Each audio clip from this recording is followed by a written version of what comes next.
Merci David. Eh bien, bonsoir à toutes et tous. Merci d'être là. Juste un petit mot d'introduction. Moi, j'ai le plaisir de présider depuis quelques mois l'association Ressources, fondée par Jean-Loup il y a plus de 20 ans maintenant. Je suis pas médecin, vous le savez, je suis pas ingénieur, je suis pas scientifique, je suis un citoyen impliqué dans les questions climatiques, on en parlait, et puis les questions de solidarité, de société. Et Jean-Loup met en exergue sa pertinence au profit des autres. Il n'y a pas que les gens malades, il y a aussi les gens qui vont le devenir et les gens qui l'ont été. Il y a nous, il y a les autres. C'est un regard en fait plus que solidaire. C'est un regard fort sur toute la société que propose l'oncologie intégrative, parce qu'en fait c'est une interrogation complète de qui nous sommes et dans quoi nous sommes. Les hyperpollutions que nous subissons, que ce soit les microplastiques, le cadmium, tu en diras un mot, tous les effluents, toutes les difficultés même à concevoir la nature des produits industriels que nous mangeons, de l'air que nous respirons, de l'eau que nous buvons, produisent des distorsions qui sont des perturbations épouvantables de la vie, qui altèrent jusqu'à notre pensée, jusqu'à nos modes d'existence, et qui peuvent se concentrer un moment sur de la maladie. Et cette maladie-là, sociétale, civilisationnelle, elle doit être regardée dans un ensemble, avec des principes holistiques qui sont des principes puissants. Jean-Louis est un pionnier, mes amis. Il le dira peut-être pas parce que c'est un homme aussi engagé que modeste. Il se bat depuis plus de 20 ans pour que le regard change sur le cancer et la maladie, parce que on doit voir différemment une chose et l'autre. On doit garder surtout du lien social, de la solidarité, de la bienveillance et du collectif. Mon cher David, ça te parle, et à vous toutes et tous aussi. Le projet de la Sorine, c'est une évolution de quelque chose qui marche très bien, qui fonctionne très bien. Le cancer, je finis par là, c'est 1300 personnes par jour qui apprennent qu'elles l'ont. Et ce jour-là, le ciel tombe sur la tête de la personne, de l'environnement, de tout, la vie change, mais il y a ressources. Merci Stéphane.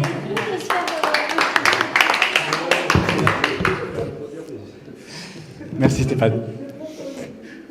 Donc oui, je me présente et c'est là. Donc ok. Voilà, Jean-Loup Mouisset, je suis oncologue médical, donc je m'occupe des traitements médicaux du cancer, ça c'est ma spécialité. Et quand je suis interne, j'ai une obsession dès le début, c'est comment j'accompagne des personnes qui apprennent un cancer, qui n'ont pas qu'une maladie et la souffrance qui va avec, mais un défi existentiel puisqu'ils sont confrontés à la mort. Et donc on est tout de suite confronté non pas qu'à une maladie, à un corps qui souffre, mais c'est un corps social, un corps mental, émotionnel et existentiel. Comment on prend en charge tout ça? Et j'en suis persuadé, ça va changer la donne, évidemment, de prendre en charge tout cela en même temps. Donner du sens à la démarche, à des traitements difficiles. Et je suis oncologue médical, je me suis spécialisé, j'ai une sous-spécialité, j'ai créé les premiers ateliers de nutrition en France, premiers ateliers d'éducation thérapeutique à la Timone, avec le professeur San Marco, le professeur Favre. C'était en 1997. Et donc, ça, c'était une première pierre, mais après, c'est ma thèse en 99. Et puis, surtout ce séjour à Stanford qui va transformer, en fait, mon approche. Je vais revenir là-dessus, mais je veux que vous rentriez directement dans le sujet, quoi, comme a dit Stéphane. C'est-à-dire que c'est ça l'objectif, ce qui a été atteint. En janvier 2012, on commence, donc ça fait déjà 12 ans, même 13 ans, qu'on a commencé. Donc on a une expérience qui est unique au monde. Depuis 13 ans, on accompagne dans des programmes qui durent 1 an les patients atteints de cancer et on leur propose de devenir acteurs de leur santé. Pas de leur maladie, de leur santé. On ne traite pas le cancer dans ces centres-là, on s'occupe à rendre les patients plus forts. L'objectif, c'est monter l'Everest de la santé à plusieurs, encorder et redescendre le plus nombreux possible. Vivre une vie la plus intense possible, ce qui est déjà une victoire. Mais il se trouve que quand on obtient une vie plus intense, une meilleure qualité de vie, on obtient des chances de survie plus grandes et des chances de guérison plus grandes. Et donc ça, c'était le postulat, mais il est démontré en fait. Mais ce qui est important, c'est que je vais vous montrer, c'est de démontrer depuis 30 ans que ça marche, mais il n'existe en France, en Europe, aucune programme structuré proposé, ni même aux États-Unis, nulle part dans le monde, il n'y a pas un programme structuré proposé aux patients atteints de cancer, tout cancer confondu, en dehors de ces thérapeutiques. Et nous, on l'a réussi depuis 13 ans. Et l'objectif, ça va être aujourd'hui de enfin rayonner pour que beaucoup plus en profitent. Ici, vous regardez, vous avez Marseille-Provence Aéroport, Jocelyne, qui avec Isabelle, qui a un cancer du sein métastatique depuis 4 ans, ce qui était déjà à l'époque un record. Et Jocelyne a un cancer du pancréas métastatique depuis 7 ans. 7 ans. Et elles partent à Las Vegas une semaine sans accompagnement médical, sans assurance tout court d'ailleurs. Personne ne les prend en charge. Elles sont capables de partir une semaine là-bas alors qu'elles sont en chimiothérapie. Elles ont fait leur chimio 2 semaines avant et elles vont revenir, elles continuent leur traitement. Donc c'est des patientes qui sont capables non pas de survivre, mais de vivre. Et c'est ça notre objectif.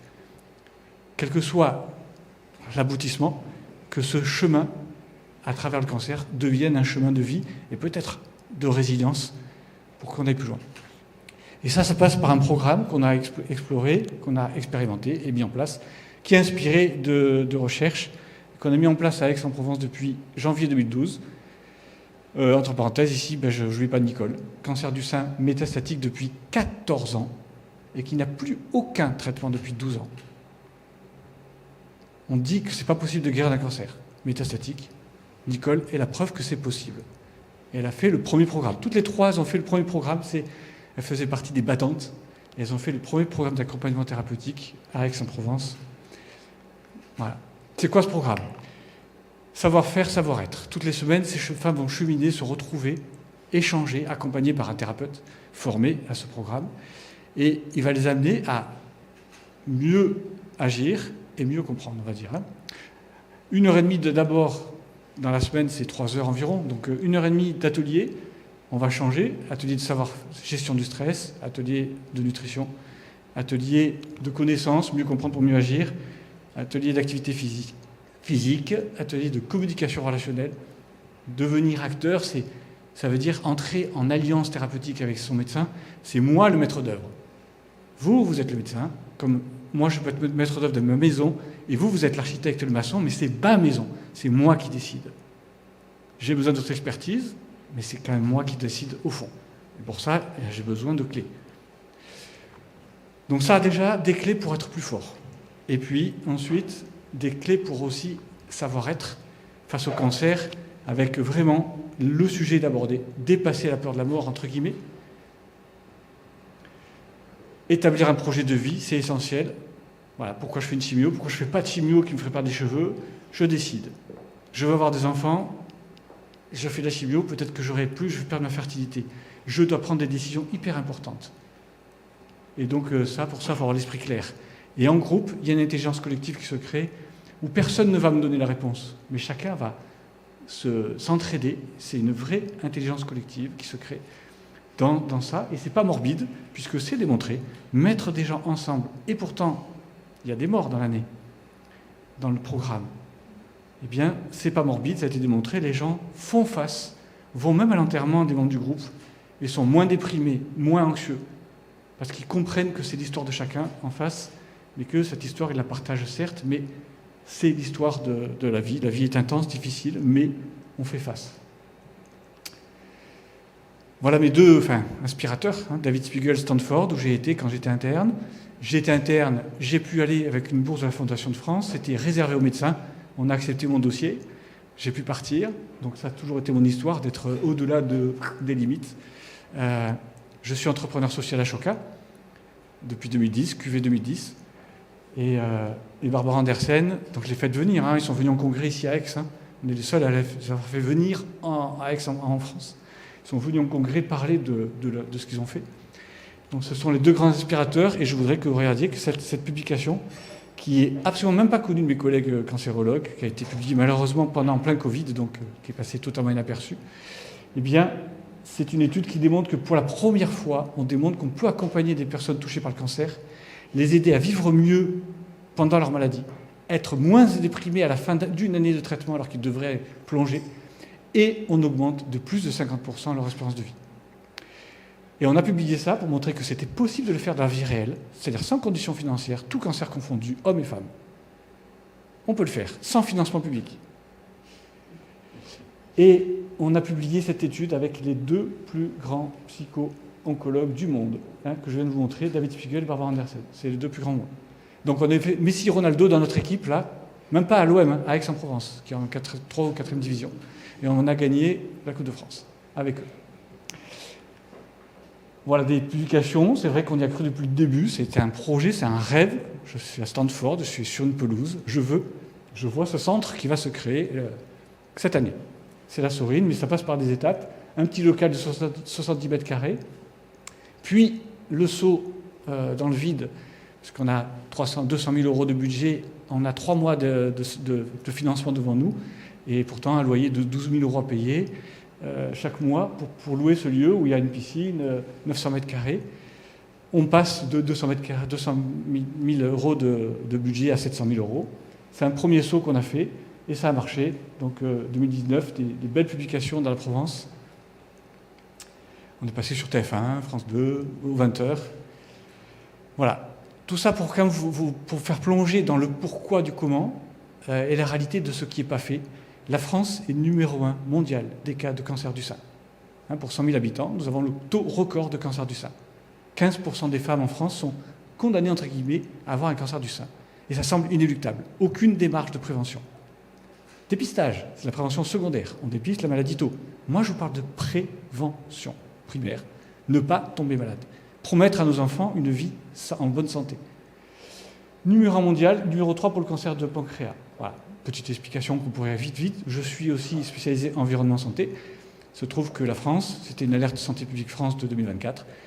J'étais interviewé par France Info. Qu'est-ce qui se passe ? Eh bien oui, il y a une pollution cadmium. On dépasse tous les taux records d'Europe. On ne respecte pas les normes de pollution des engrais. Et qu'est-ce qui est touché du coup ? C'est nos céréales et nos pommes de terre. On mange beaucoup de pain, je crois, beaucoup de céréales. Voilà, c'est peut-être une des explications de comment ça se fait que la France est numéro 1 mondial des cancers du sein. Et on ne respecte pas la loi européenne, c'est tout. Comment on peut améliorer sans attendre que les politiques enfin fassent quelque chose ? Bien, manger bio, 2 fois moins de risques.